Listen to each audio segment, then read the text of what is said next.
To arrive. Đến.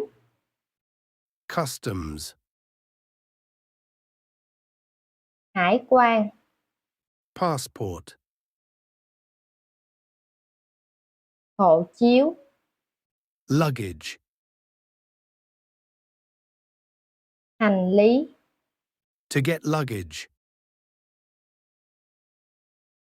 Lấy hành lý. Trolley. Cart. Xe đẩy.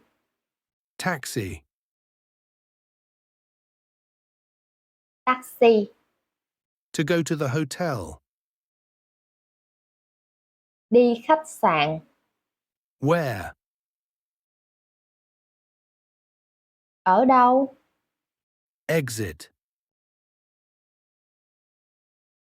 Cửa ra.